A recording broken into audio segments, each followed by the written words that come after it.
Chapter 5 है 10th class periodic table.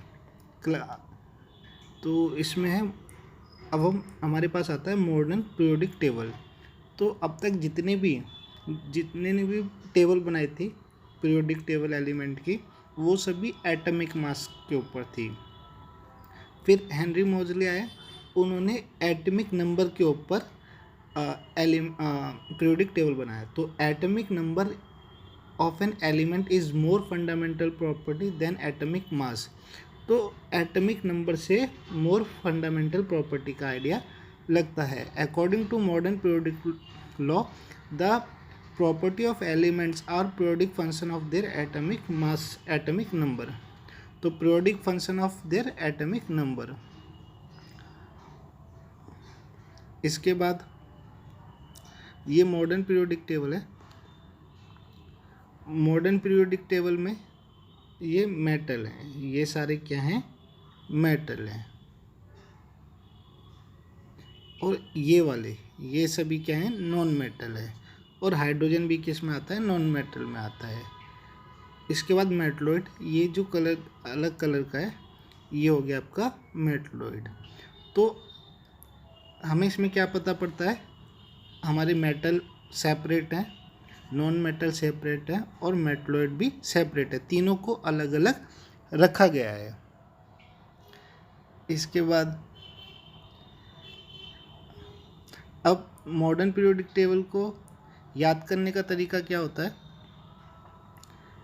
इसको hydrogen तो याद रहेगा, पहले हाइड्रोजन है, लीना की रब से फरियाद, बेटा मांगे कार सेंट्रो बाप राजी। इस तरह इसको याद कर लेंगे इन दोनों को। इसके बाद इसको याद करेंगे, हीना और करीना एक सी रानी, इसको फक्कल बेरियाट, उससे टीपो। उसके बाद नाना पाटेकर असरानी सब बीमार, कैसे जिए सर पागल। और इसके बाद एक ये भी है। तो इतना ही इसमें याद करेंगे तो 10th क्लास के बेसिस पे इतना चल जाएगा। अब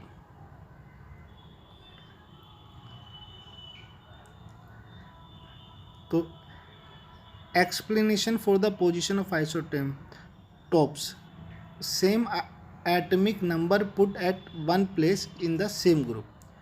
तो cobalt the atomic number 27 come first and nickel 28 should be later. अब unlike atomic mass, atomic number is always whole number. तो एटॉमिक नंबर जो होता है होल नंबर होता है, जैसे 2, 7, 10, पॉइंट में नहीं होगा। मास क्या होता है, पॉइंट में भी हो सकता है, 30.2 इस तरह से। तो whole number, so there is no element between hydrogen और हीलियम। इसीलिए इन दोनों के बीच में, हाइड्रोजन और हीलियम के बीच में कोई भी एलिमेंट नहीं है। एटॉमिक नंबर, तो atomic number is denoted by Z and equal to the number of proton. तो जो नंबर ऑफ प्रोटॉन होते हैं वही एटॉमिक नंबर होता है, और number of proton equals to होते हैं नंबर ऑफ इलेक्ट्रॉन के। जितने प्रोटॉन होते हैं उतने ही इलेक्ट्रॉन होते हैं। Proton in the nucleus of an atom, जितने प्रोटॉन होंगे वही एटॉमिक नंबर होगा। Modern periodic table 18 vertical columns. Modern periodic table में 18 वर्टिकल कॉलम्स हैं, ये सबको बोलेंगे हम कॉलम्स, और ये सबको बोलेंगे हम period.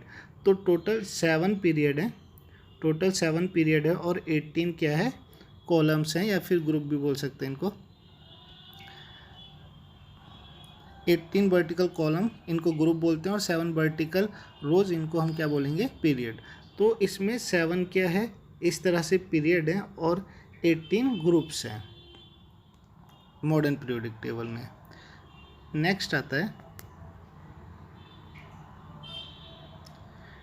Element with same number of valence electron are placed in the same group.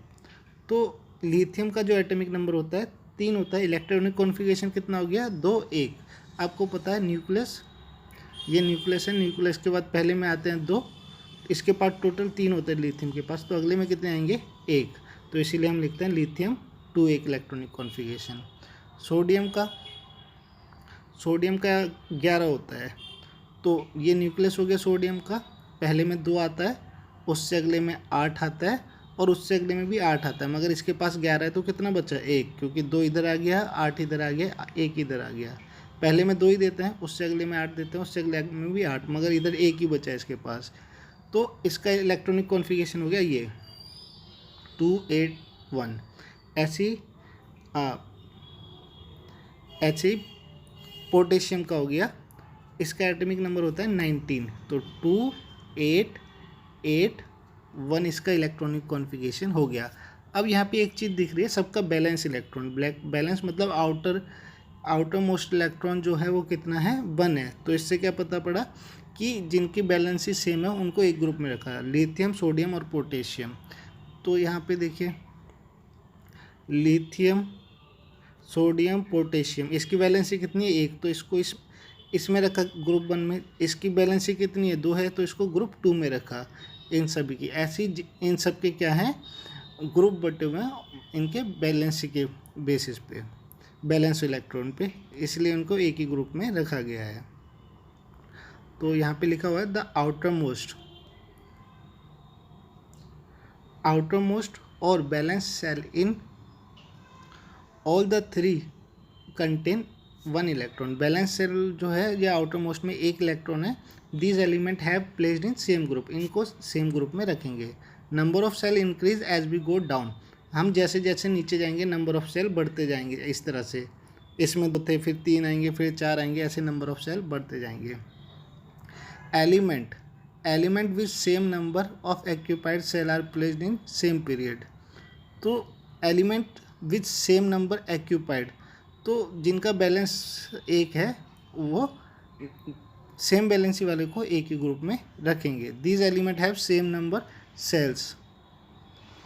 और Li, Be, बोरोन, कार्बन और नाइट्रोजन, इनमें सेम जो है सेल्स हैं, एक्यूपाइड सेल्स हैं। Each period,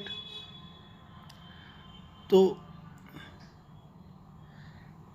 each period marks new electron shell getting filled. हर period में जो है न्यू इलेक्ट्रॉन मिलता है, ऐसा उसके पास होता है। Number of element placed in a particular period depend upon the fact how electron are filled into various shells. अब मैक्सिमम इलेक्ट्रॉन कितने होते हैं, ये इसका पहले सेल में कितने इलेक्ट्रॉन होते हैं, तो यहाँ पे हम 2 रखेंगे, n की जगह पे 1 रखेंगे और उसकी पावर 2, 1 का 1 हो गया इंटू 2। तो पहले सेल में कितने इलेक्ट्रॉन होते हैं? पहले सेल में 2 इलेक्ट्रॉन होते हैं। अब दूसरे सेल में देखेंगे, ये तो न्यूक्लियस हो गया, पहले सेल में 2 इलेक्ट्रॉन हो गए। दूसरे सेल में देखते हैं, 2 इंटू n की जगह क्या रखेंगे? 2, उसकी पावर 2, तो यहाँ पे 4 गुणा 2, तो ये कितना हो गया? 8 हो गया। तो इससे क्या पता पड़ा? पहले में 2 इलेक्ट्रॉन और दूसरे में 2 इलेक्ट्रॉन, यहाँ पे भी दिखाया गया है। तो पहले सेल में 2 इलेक्ट्रॉन होंगे, उससे अगले में 8 इलेक्ट्रॉन होंगे। अब position of element in periodic table tell us chemical reactivity. तो पोजीशन जो होती है पीरियोडिक टेबल में वो उनकी केमिकल रिएक्टिविटी भी बताती है। Balance electron determine the kind of number of bond formed by the element. तो बैलेंस इलेक्ट्रॉन जो हैं वो ये बताते हैं किस तरह का बॉन्डिंग बनाएगा एलिमेंट। अब बैलेंसी, तो valency number of valence electron present in outer most shell of its atom on moving from. जब हम लेफ्ट की तरफ जाएंगे तो बैलेंस इलेक्ट्रॉन 1, 2, 3, इसके बैलेंस इलेक्ट्रॉन 4 तक जाएगा और फिर घट के 0 तक हो जाएगा। कहने का मतलब है मैक्सिमम बैलेंस ही 4 जा रहा है और घट के फिर 0 हो जा रहा है जब हम लेफ़्ट की तरफ जा रहे हैं। एटॉमिक साइज भी जब हम लेफ़्ट की तरफ जाते हैं तो छोटा होता है और जब हम नीचे से ऊपर की तरफ आते हैं तो बढ़ता है। क्यों? क्योंकि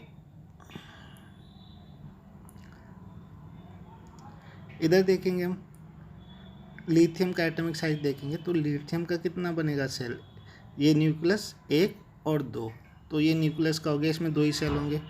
सोडियम का ऐसे ही, सोडियम का न्यूक्लियस 1, 2, और इसमें 3 बनेंगे क्योंकि 2 8 1 बनाएंगे। तो ऊपर से यहाँ क्या पता पड़ रहा है, ऊपर से नीचे आने पे एटॉमिक साइज बढ़ता है। एटॉमिक साइज, अब एटॉमिक साइज और रेडियस ऊपर से नीचे आने पे बढ़ता है और लेफ़्ट जाने पे घटता है। लेफ़्ट जाने पे क्यों घटता है, इसका बैलेंस इलेक्ट्रॉन 1 है, इसका 2 है। तो जितना ज़्यादा इलेक्ट्रॉन आउटर मोस्ट सेल में होंगे वो उतनी तेज़ी से उसको खींचेगा, क्योंकि प्लस माइनस को खींचता है। सेंटर में क्या होता है, न्यूक्लियस होता है, वो पॉजिटिव होता है और इलेक्ट्रॉन इसमें होता है ऐसे ऑर्बिट में, तो वो खींचेंगे, इसलिए छोटा होता जाएगा। जैसे जैसे हम इधर जाएंगे एटॉमिक साइज क्या होगा, छोटा होगा। तो यहाँ यही दिखाया गया है, जब हम टॉप से बॉटम में आएंगे तो एटॉमिक साइज जो है बढ़ेगा। ये दिख रहा है यहाँ पे एटॉमिक साइज क्या हो रहा है, बढ़ रहा है, एटॉमिक साइज रेडियस। और जब लेफ़्ट की तरफ जाएंगे तो एटॉमिक साइज क्या हो रहा है, घट रहा है। मेटलिक करेक्टरिस्टिक्स, सबसे पहले मेटल क्या होता है, जो अपना इलेक्ट्रॉन लूज करता है उसको हम इलेक्ट्रॉन बोलते हैं। जैसे सोडियम है, अपना एक इलेक्ट्रॉन क्या करता है, लूज कर देता है। तो मेटल की टेंडेंसी होती है इलेक्ट्रॉन लूज करने की। तो जब हम टॉप से बॉटम की तरफ आते हैं तो ये मेटलिक करेक्टरिस्टिक्स बढ़ती है। जब हम लेफ़्ट से इधर की तरफ जाते हैं, लेफ़्ट की तरफ जाते हैं तो ये घट जाता है। इधर नॉन मेटल भी है पीरियोडिक टेबल में। पीरियोडिक टेबल में जब हम टॉप टू बॉटम आते हैं तो मेटलिक प्रॉपर्टी घटती है, और इधर की तरफ जाते हैं तो नॉन मेटलिक प्रॉपर्टी, वो metallic property top to bottom बढ़ती है और लेफ़्ट जाने पे घटती है। इसके बाद नॉन मेटलिक प्रॉपर्टी आता है। नॉन मेटलिक प्रॉपर्टी में उल्टा होता है, टॉप टू बॉटम जाने पे नॉन मेटलिक प्रॉपर्टी घटती है और लेफ़्ट जाने पे नॉन मेटलिक प्रॉपर्टी बढ़ती है। क्यों, क्योंकि ये इलेक्ट्रॉन लूज करता है। नॉन मेटलिक प्रॉपर्टी जब होगा जब वो इलेक्ट्रॉन गेन करेगा। तो टॉप टू बॉटम में लूज करता है और लेफ़्ट टू राइट में लूज नहीं करता है।